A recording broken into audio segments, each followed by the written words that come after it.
ایک سمندر آئے گا عوام کا چاروں طرف سے اسلام آباد کی طرف. کوئی قانون نہیں توڑیں گے, پرامن ہوگا. بات چیت کا صرف ایک ہی وجہ ہو سکتی ہے. میں ان کو بائی دا وے یہ جو بیٹھے ہوئے نا شہباز شریف اور یہ سارے رانا ثناء اللہ, میں ان کو سیاستدان نہیں سمجھتا, میں ان کو جرائم پیشہ لوگ سمجھتا ہوں. یہ کہنا کہ بند کمروں میں کوئی ڈیلز, میں نے ڈیل کیا کرنی تھی عامر, مجھے کیا کوئی دے سکتا ہے؟ ہر چیز ٹیپ ہوتی ہے, ٹیلی فون ٹیپ ہوتا ہے, ہماری میٹنگز کی ساری خبریں نکل جاتی ہیں. لانگ مارچ مختلف ہوگا, چاروں طرف سے انسانوں کا سمندر اسلام آباد آئے گا. چیئرمین تحریک انصاف عمران خان کا 92 نیوز کے پروگرام مقابل میں انٹرویو. کہا اپنا منہ کھولنا شروع کر دیں تو ملک کو نقصان ہوگا. بات چیت کی صرف ایک وجہ ہو سکتی ہے اور وہ الیکشن ہے. شہباز شریف اور رانا ثناء اللہ جرائم پیشہ افراد ہیں, یہ الیکشن نہیں کروائیں گے. مزید بولے انہوں نے بند کمرے میں کیا ڈیل کرنی تھی, یہ انہیں کیا دے سکتے تھے؟ کیا وزیر داخلہ یا وزیر اعظم نیوز کانفرنس نہیں کر سکتا تھا؟ ان کا ٹیلی فون ٹیپ ہوتا ہے, میٹنگ کی خبریں لیک ہوتی ہیں. اسی لیے لانگ مارچ کی تاریخ کسی کو نہیں بتائی. معلوم نہیں پارٹی کے اور کتنے لوگ ڈرٹی ہیری سے ملے ہوئے ہیں.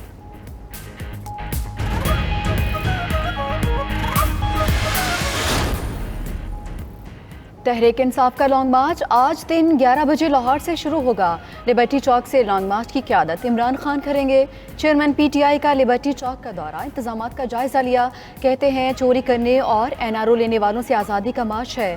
یہ تحریک اس وقت تک چلے گی جب تک ملک کو حقیقی طور پر آزاد نہ کرا لیں. عوام فیصلہ کریں ملک کی قیادت کس کو دینی چاہیے. عارف الوی کی موجودگی میں ایوان صدر میں آرمی چیف سے ملاقات ہوئی تھی.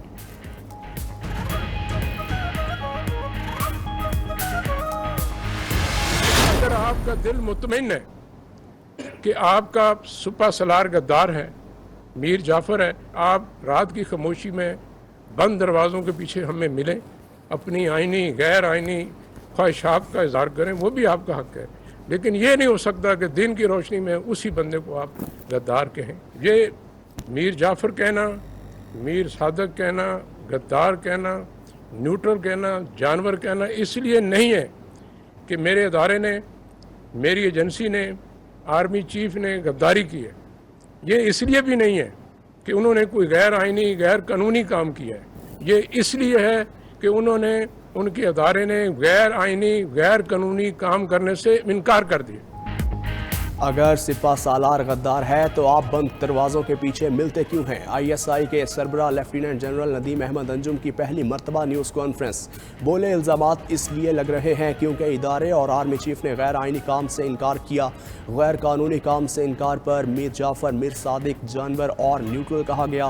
فوج کے شہیدوں کا مذاق بنایا گیا. ہر ممکن کوشش کی گئی سیاستدان بیٹھ کر معاملات حل کریں, مگر ایسا نہ ہو سکا. کسی کے حق میں سیاسی مداخلت کرنا اب نہیں چل سکتا. فتنہ فساد کا خطرہ ہو تو سچ کی خاموشی اچھی نہیں.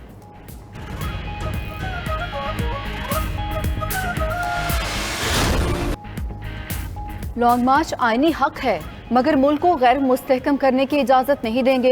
D G I S P R lieutenant general Babar Iftikhar کہتے ہیں کسی کو گرفتار کرنا فوج کی ثوابدید میں نہیں, حکومت کی ہے. فوج آئینی حدود میں رہتے ہوئے جو کام کر سکتی ہے وہ کرے گی. مارچ میں آرمی چیف کو غیر معینہ مدت تک توسیع کی پیشکش بھی کی گئی, مگر سیاست سے دور رہنا فرد واحد کا نہیں, ادارے کا فیصلہ تھا. آرمی چیف کی تعیناتی آئین کے مطابق ہوگی.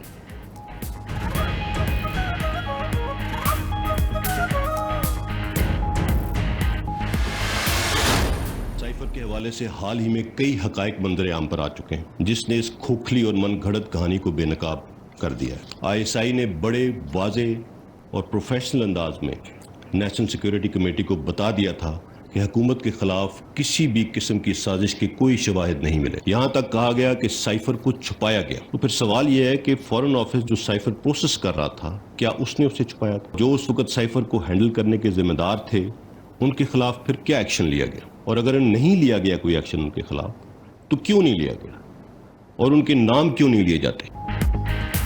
افواج پاکستان نے سائفر کی کہانی پھر من گھڑت اور جھوٹ قرار دے دی۔ لیفٹیننٹ جنرل بابر افتخار کہتے ہیں 11 مارچ کو آرمی چیف نے سائفر کا ذکر کیا تو سابق وزیر اعظم نے کہا کوئی بڑی بات نہیں۔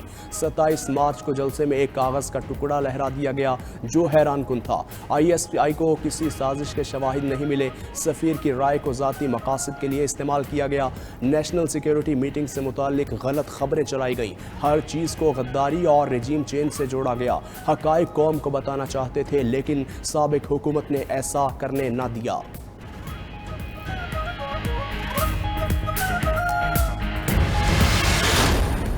آج دیکھنا یہ ہوگا کہ مرحوم ارشد شریف صاحب کے حوالے سے اب تک سامنے آنے والے حقائق۔ 5 اگست 2022 کو خیبر پختونخوا گورنمنٹ کی جانب سے ارشد شریف صاحب کے حوالے سے ایک تھریٹ الرٹ جاری کیا گیا۔ ہماری اطلاع کے مطابق یہ threat alert chief minister Khyber Pakhtunkhwa کی خاص ہدایت پر جاری کیا گیا۔ اس حوالے سے وفاقی حکومت یا پھر سیکیورٹی اداروں سے مزید کسی قسم کی معلومات شیئر نہیں کی گئیں۔ اس سے ظاہر یہ ہوتا ہے کہ یہ تھریٹ الرٹ مخصوص سوچ کے تحت جاری کیا گیا، جس کا مقصد شاید ارشد شریف صاحب کو ملک چھوڑنے پر آمادہ کرنا تھا، جبکہ اطلاعات بھی ہیں کہ ارشد شریف صاحب ملک چھوڑ کر نہیں جانا چاہتے تھے۔ ارشد شریف کی وفات پر اداروں اور آرمی چیف پر بے بنیاد الزام تراشی کی گئی۔ DG ISPR کہتے ہیں قتل کے محرکات تک پہنچنا ضروری ہے۔ پاکستان میں ارشد شریف کی جان کو خطرے کی کوئی اطلاع نہیں تھی۔ KP حکومت نے تھریٹ جاری کیا، مقصد باہر جانے پر مجبور کرنا ہو سکتا ہے۔ سوال یہ ہے کہ ارشد شریف سے رابطے میں کون لوگ تھے؟ کس نے یقین دلایا کینیا میں وہ محفوظ ہوں گے؟ واقعے میں تیسرا فریق ملوث ہو سکتا ہے۔ DG ISPR بولے ارشد شریف کے ادارے سے رابطہ تھا، وہ واپس آنا چاہتے تھے۔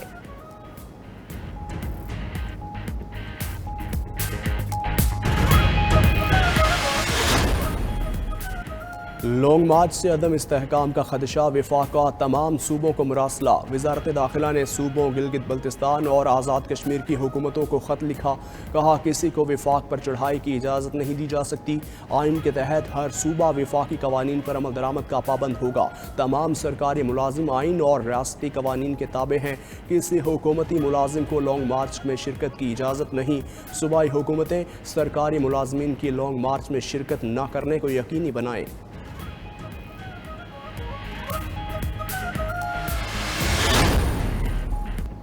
ارشد شریف کی موت سر اور دائیں پھیپھڑے میں گولیاں لگنے سے ہوئی۔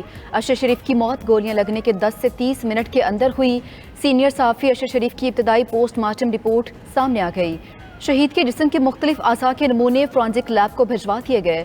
فورینسک کے بعد پوسٹ مارٹم کی حتمی رپورٹ تیار کی جائے گی۔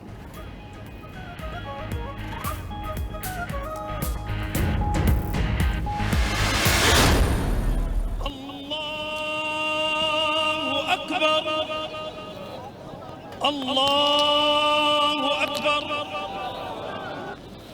اللہ اکبر۔ سینئر صحافی ارشد شریف اسلام آباد کے H11 قبرستان میں سپرد خاک۔ نماز جنازہ فیصل مسجد میں ادا کی گئی۔ اہل خانہ، سیاسی، سماجی اور صحافتی شخصیات سمیت ہزاروں افراد کی شرکت۔ عمران خان نے لاہور میں ایوان وزیر اعلیٰ میں ارشد شریف کی غائبانہ نماز جنازہ ادا کی۔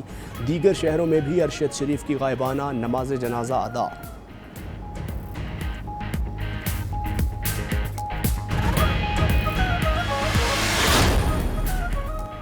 PTI رہنما شاہ محمود قریشی کہتے ہیں انہیں تو بتایا گیا تھا سائفر کا معاملہ بڑا اہم ہے، سائفر میں سازش کا ذکر نہیں تھا تو ڈیمارش کی کیا ضرورت تھی۔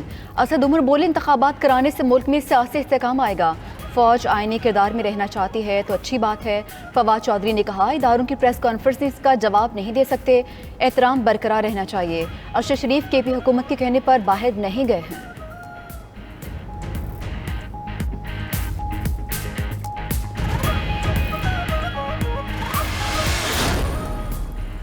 عمران خان نے اقتدار میں میراثیوں کی طرح ادارے کے قصیدے پڑھے، عدم اعتماد کے بعد ان کی زبان سب کے سامنے ہے۔ وزیر دفاع خواجہ آصف کہتے ہیں شہادتوں کا بھی مذاق اڑایا اور سوشل میڈیا پر تفریح کا سامان بنایا۔ آئین اور قانون کے ساتھ شہداء کا خون ہی ریڈ لائن ہے۔ وزیر داخلہ رانا ثناء اللہ نے کہا عمران نیازی کا مکروہ چہرہ مزید کھل کر سامنے آ گیا، ان کے قوم کی تقسیم کے ایجنڈے کے ساتھ جمہوریت آگے نہیں بڑھ سکتی۔